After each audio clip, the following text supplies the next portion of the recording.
एक खूबसूरत सा गांव था जिसके अर्ध गिर्द सब्ज खेत, आमों के दरख्त और छोटी छोटी नदी बहती थी। वहां के लोग बहुत सादा और खुश मिजाज थे।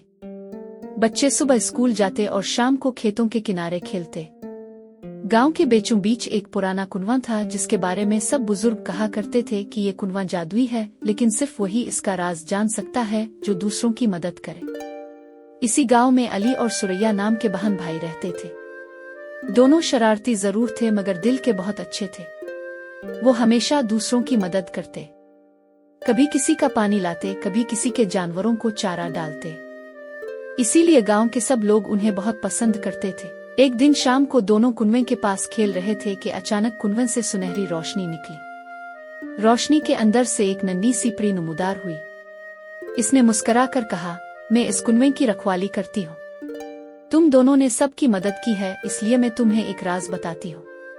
परी ने कहा कि अगर गांव वाले हमेशा मोहब्बत और इत्तेफाक से रहेंगे तो ये कुआं कभी खुश्क नहीं होगा, बल्कि हमेशा ठंडा मीठा पानी देता रहेगा। इस पानी की बरकत से गांव सरसब्ज और खुशहाल रहेगा। लेकिन अगर कोई लालच करे आ दूसरों को नुकसान पहुंचाए तो कुआं फौरन सूख जाएगा। अली और सुरैया ने परी की बात सबको बता दी। गांव वाले बहुत खुश हुए और उन्होंने फैसला किया कि अब वो सब मिलजुल कर रहेंगे और एक दूसरे की मदद करेंगे। किसान खेतों में एक दूसरे का हाथ बटाने लगे, औरतें एक दूसरे के बच्चों का ख्याल रखने लगे और बच्चे पढ़ाई में एक दूसरे की मदद करने लगे। वक्त गुजरता गया और गांव वाकई एक जन्नत बन गया। दरख्तों पर मीठे फल लगने लगे, नदी का पानी शफाफ हो गया और सब घरों में सुकून और खुशी छा गई। जो भी गांव में आता सब लोग इसे खाना खिलाते और खुश दिली से मेहमान नवाजी करते।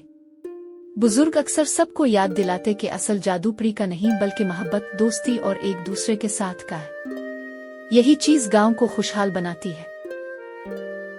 अगर आपको कहानी पसंद आई हो तो ड्रीम की दुनिया को सब्सक्राइब करना मत भूलिए। अगली बार हम लाएंगे एक नई जादुई कहानी या नज्म। वीडियो को लाइक और शेयर जरूर कीजिए। मिलते हैं अगली कहानी में।